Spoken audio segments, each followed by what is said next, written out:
Hello, my name is Bo Jensen. I'm the host of the Unknown Heroes podcast, and today I'm joined by Bill Reiman. And this podcast is all about telling compelling stories from the secret sacrifices of veterans and soldiers and ordinary people. And Bill Reiman is a veteran of the United States Army. He is also a veteran of the Vietnam War. Bill was a crew chief on a Huey Helicopter in the United States Army. He had 3 deployments to Vietnam, totaling 32 months in the country. He retired from the U.S. Army after 22 and a half years. In his last 6 years, we're here at Fort Campbell. And I want to first start out and say how grateful I am for your sacrifice. I'm so grateful that you served our country and you did so many of these things, not knowing what would happen. And I'm really grateful because I know you were slightly hesitant to join me and do this. So I'm very grateful that you agreed to sit down and just share your story, share your journey, share your life. And part of the reason why I'm doing this is I really want to teach my children. I want my children to realize how great of a country we have, the freedoms that we have. And so again, I thank you so much for joining. And I want to first start out with this. Where are you originally from? Nebraska. Nebraska. So are you from western Nebraska, middle of Nebraska, or over by Omaha? Southwest Nebraska, out in the Sandhills. In the Sandhills. So very rural community. Yes. So as you're growing up, you're a teenager when Vietnam first starts happening, correct? Yes. Yes. And then when did you find out, or how did you find out that you were drafted? Because you didn't enlist, you drafted, right? I was drafted. I got a draft notice in the mail. Got a draft notice in the mail. Yep. That you were drafted. I was drafted. Go to Denver, Colorado, and take a physical. Go to Denver, Colorado. And so let me ask you this, because for me, I don't know this. When you were drafted, does it tell you which branch you were drafted in, or did you have a choice? It said Army. Army. Okay, so you go to Denver. When you get it in the mail, how much time do you have from when you get it in the mail to when you had to report? It's supposed to be 30 days, and they would give me my orders, and I would go. Okay. However, the secretary on the draft board was an elderly lady in her 80s, and she had got sick and didn't give me any orders. So okay. I got a deferment instead, so another 30 days deferment. I said, well, I can handle 30 days more at home. So I'm at home, and sure enough, 30 days passed, and I still didn't get orders. Got another deferment. This went on for 6 times. Wow. And my daddy says, if they don't take you this time, you're not going to go until you're 21, because they just had a court case in Nebraska where the parents are legally responsible for their kids until they're 21, and the parent won. Wow, okay. So the last one I got the orders, and away I went, and I actually got drafted on 15 December 1967. 1967.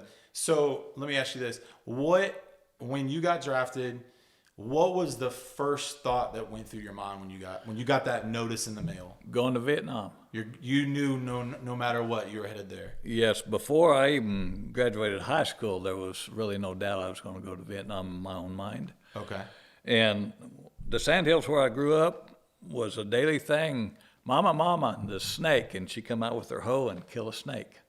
It was where we lived, mm-hmm. and there were rattlesnakes all over the place. So I did a little research paper. I have this phobia about snakes. Okay. And then I found out there's like 160 different kinds of creepy, crawly, poisonous things in Vietnam. Okay. Wow. And so I was a little worried about that. Yeah. So I got drafted, and they sent me to Fort Bliss, Texas for basic training. Okay. And while I was at Fort Bliss, Texas, before I went, my daddy gave me some advice. He said 2 things. Don't volunteer for nothing, and if you're going to get drunk, rent a room and do it all by yourself. Okay. So when we got off the bus down there at Fort Bliss, the drill sergeant was there. We still in civvies. He said, I know some of y'all are truck drivers, and I need truck drivers. And they raised their hand, and they wound up pushing wheelbarrows all day long. So I seen what Dad was talking about, yeah. about volunteering. 2 weeks later, they got us all together in a theater, and they were looking for helicopter crew chiefs. And I had seen one flow over in Nebraska once, and it says, "Ain't no snakes up there." So I broke Dad's rule and I raised my hand.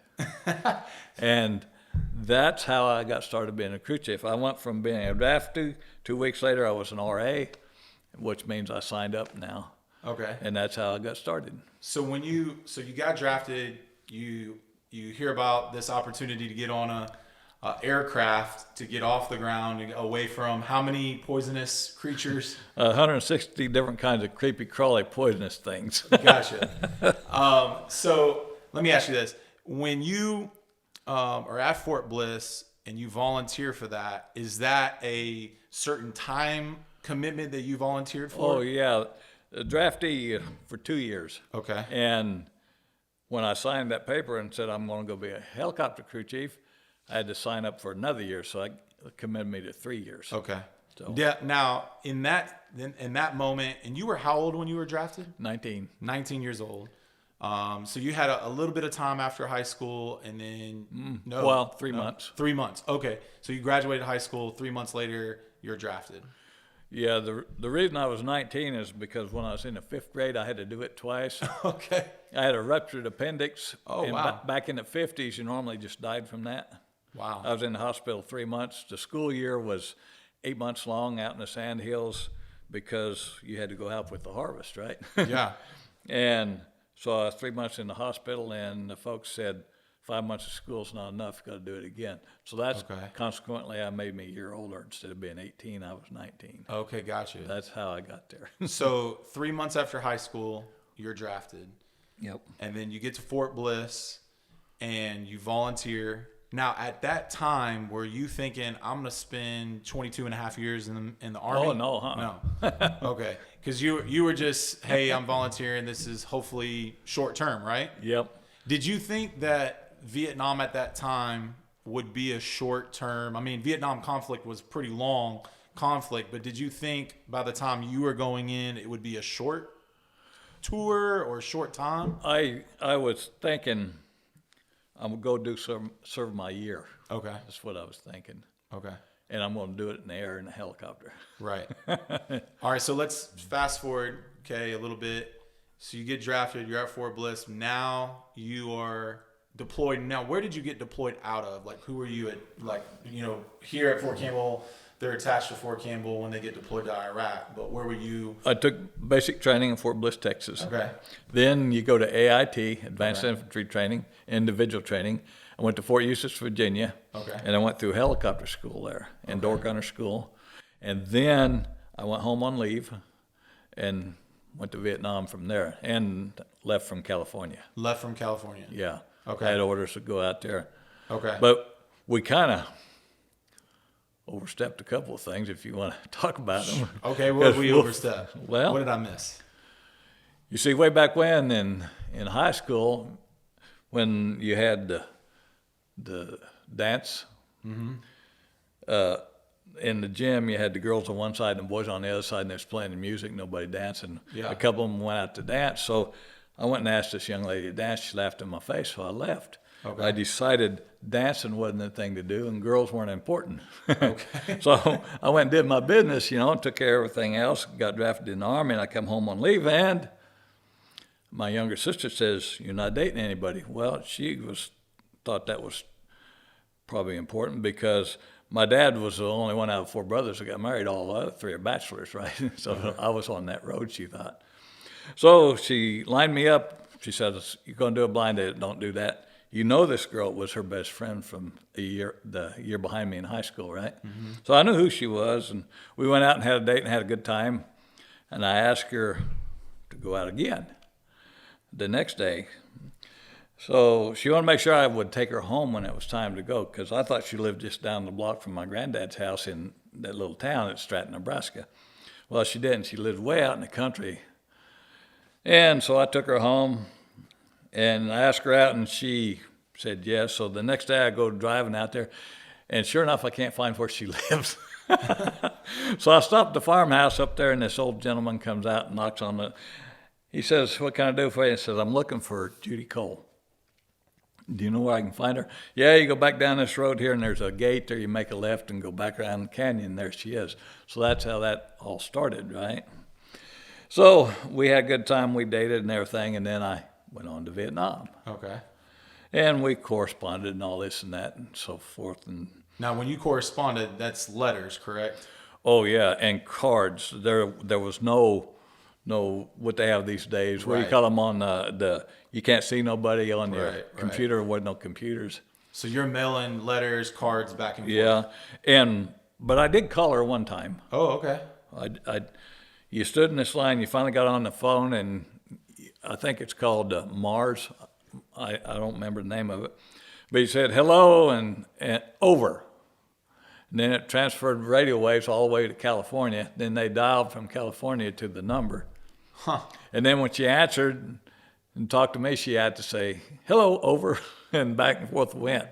Really? Yeah. So this is kind of how you're dating Yeah. what would be your future Yeah. wife Yeah. from Vietnam. Yeah. That's a whole different long distance relationship. Were you ever worried though? I mean, that it wasn't going to work out?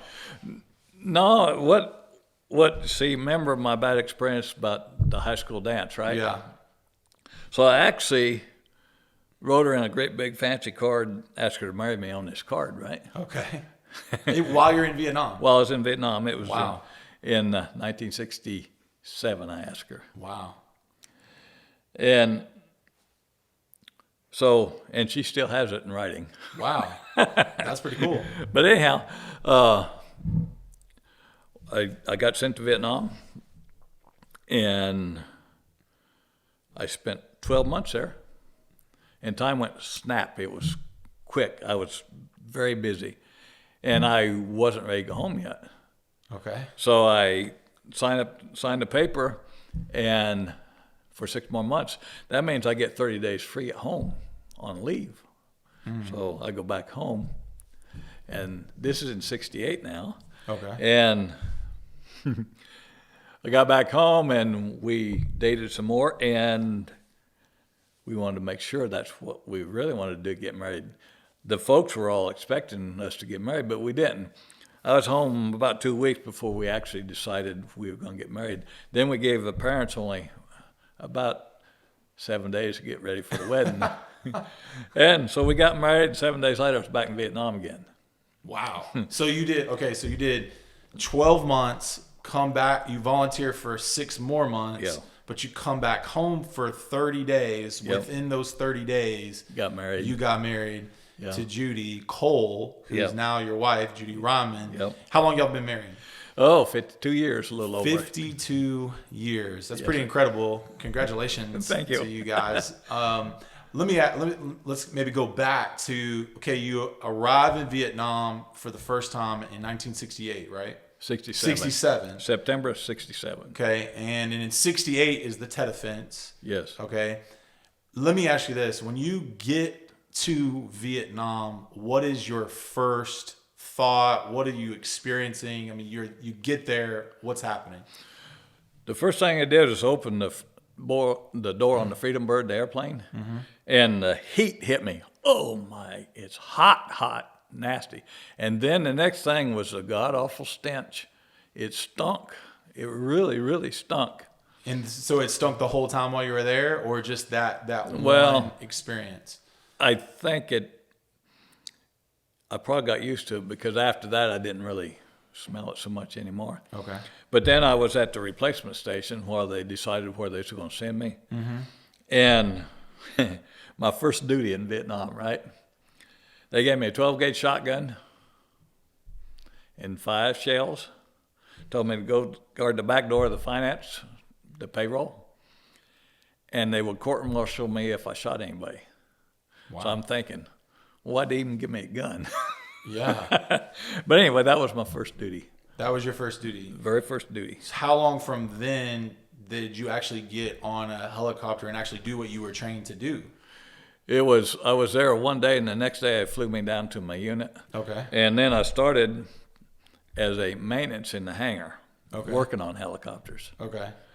So you weren't a crew chief at that time? No. Okay. I You was worked your way up to be Yeah, a crew I was a 6'7", N20.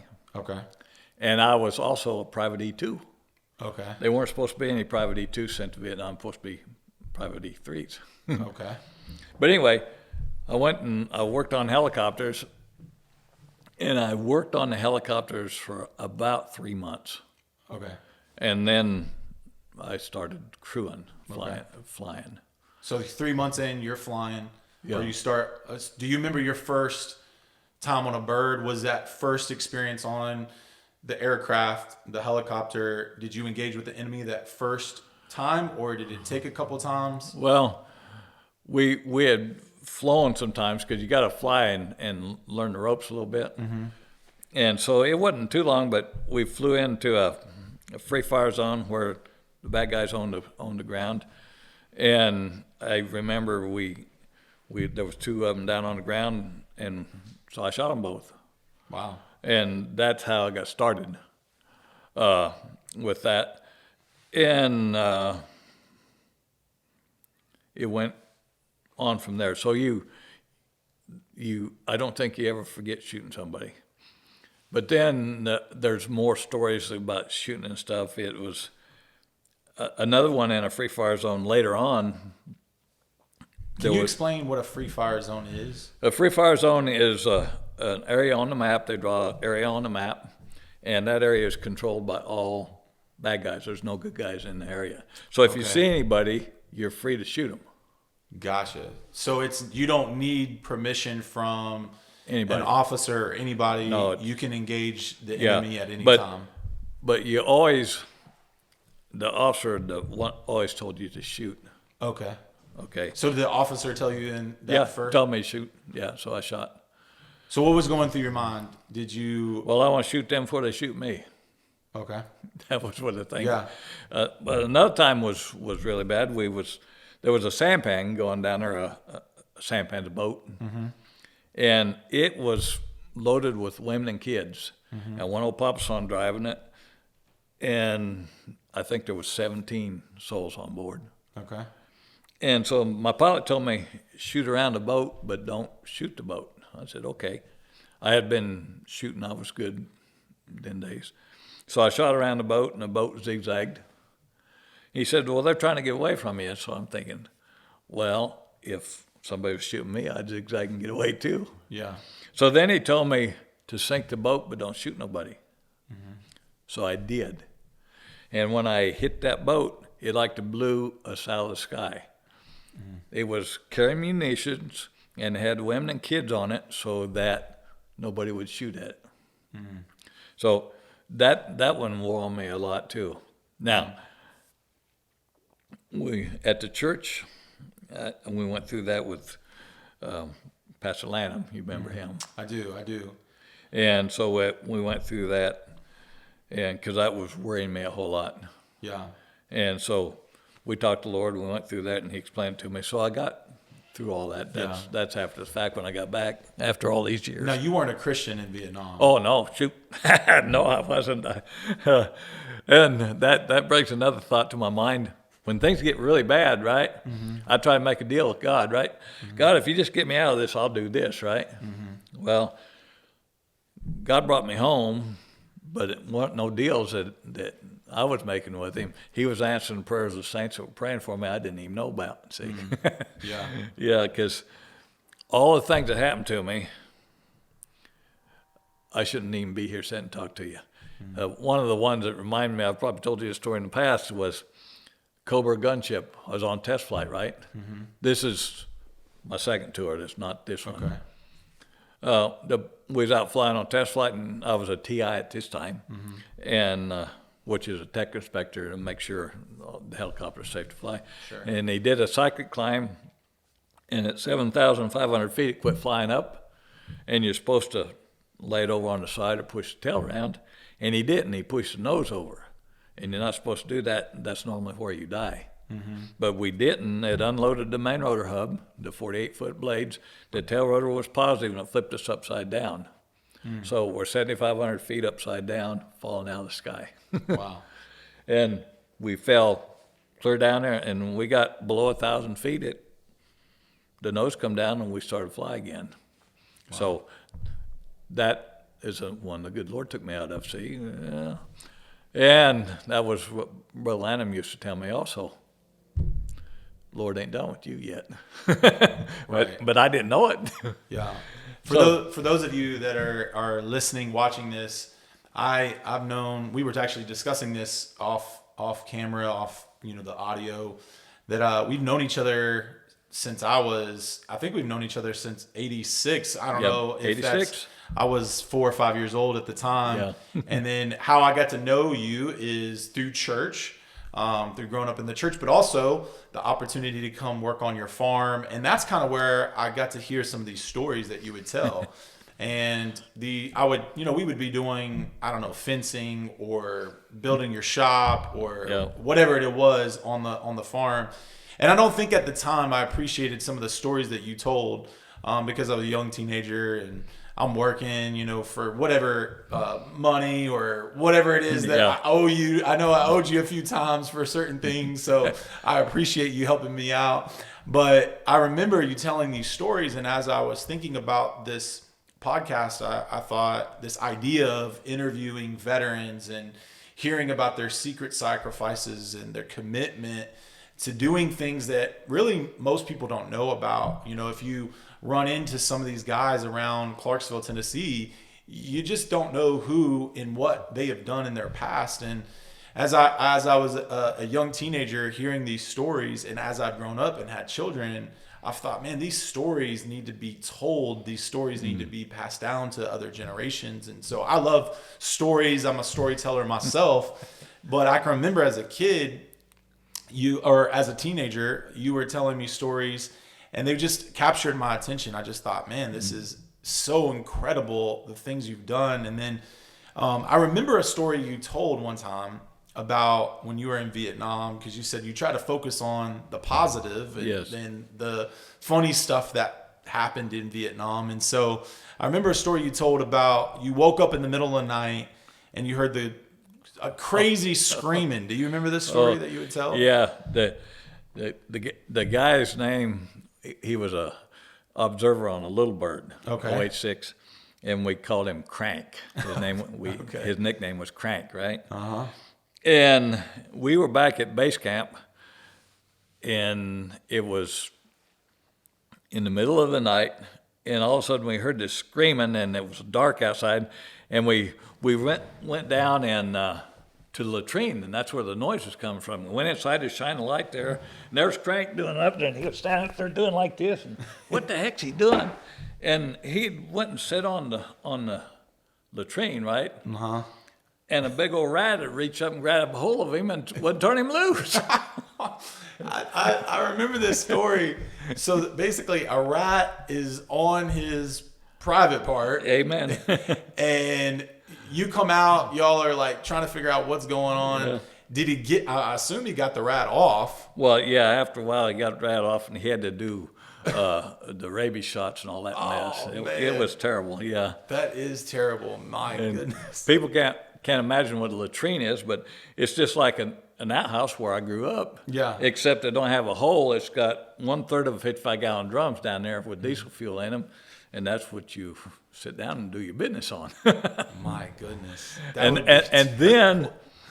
then you had to go out and then you burn it. Yeah. That stunk. Yeah, I'm sure it did. But yeah. But anyway, back to my flying. Mm-hmm. I flew about pretty much during TED of '68 about 14 hours a day. Wow. My longest flight day was 32 hours. That's more than a day. Yeah, me and my gunner, we cranked the bird up and it never shut off for 32 hours. Wow. And me and my gunner flew all that, and the pilots, we changed pilots 3 times. Wow. So, and that was during TET. We were supposed to be overrun that night. So they were evacuating the helicopters, and they put me in a co-pilot seat on a helicopter I had never seen before with a pilot I had never seen before. And it was right at dusk, and we took off, and we flew different compass headings, and then we were supposed to join up together. And I seen the flight joining over there about the 10 o'clock position, but my pilot was still going this way. Now, I'm an E4 now, and it's just, I'm pretty new at this. I've never been in the pilot seat flying. And pretty soon I said, sir, I said, they're over at 10 o'clock, the flight is. We got a flight that's heading for so many minutes, and then we'll join them. I said, okay. Then pretty soon, all of a sudden, he dives a helicopter. And I'm telling him, you're diving, sir, you're diving, sir. And pretty soon I can see the black of the ground coming up at the nighttime. And then I'm getting ready to pull on the stick myself, and then he climbs. And he's climbing up, and then we almost don't want to fly, and then finally he noses it down. And what saved us, he got vertigo, and I didn't know it. I didn't know what vertigo was. He didn't know which way he was up. But our ground radar at our base had us on radar and seen us doing all this weird stuff. So they started talking to him, telling him what to do, and he listened and did it. So we flew back and landed that night. Wow. And that night, it was after 32 hours of flight. They dropped 100 rounds on us that night and never woke me up. Wow. Never woke up. And it was in the middle of the day the next day, and I felt this kicking me. And I heard somebody saying off in the distance, he's dead, right? And I kicked again, and I finally woke up, and they were kicking me. They thought I had got killed during the attack that night, but I didn't. I was just too tired, that's all. You were just exhausted. Yeah. You talk about strange things that happen, though. Remember I said the good Lord was watching me and I didn't know? Yeah. We had another attack come in one night, and we were out on a flight line working on our helicopters, and all of a sudden the mortars started coming, boom, boom, down the flight line. They were moving them in a line down the flight line. Mm-hmm. And so the helicopter parked in revetments, which are 55-gallon drums filled with sand with PSP on top of them, and sandbags there to keep shrapnel stuff down. And the boom was in the helicopter behind us, right? Me and my gunner were there, so we rolled up against the revetment, and we heard the shh, no boom.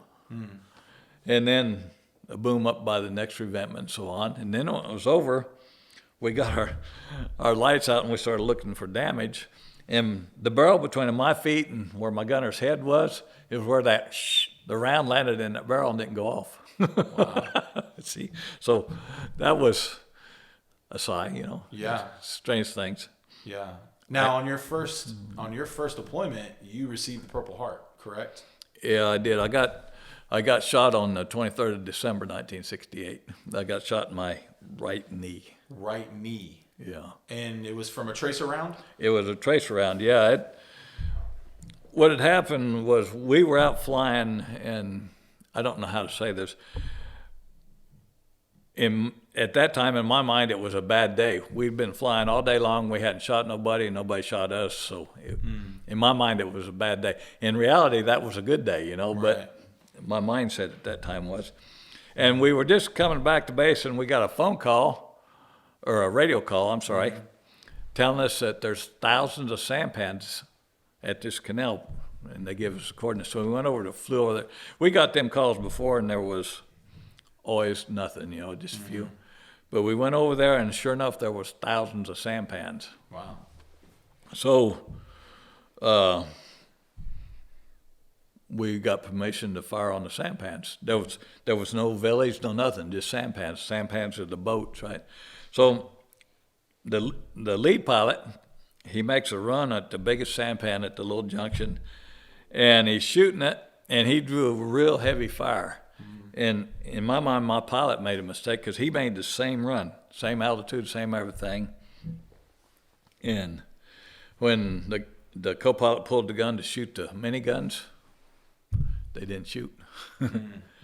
So me and my gunner are shooting with our 60s, and I see this guy shoot back at us, and the tracer come right through, and like I could reach out and grab it. It was going so slow until it went through my pants leg and my knee. And then my gunner also got shot in the chicken plate right here. Wow.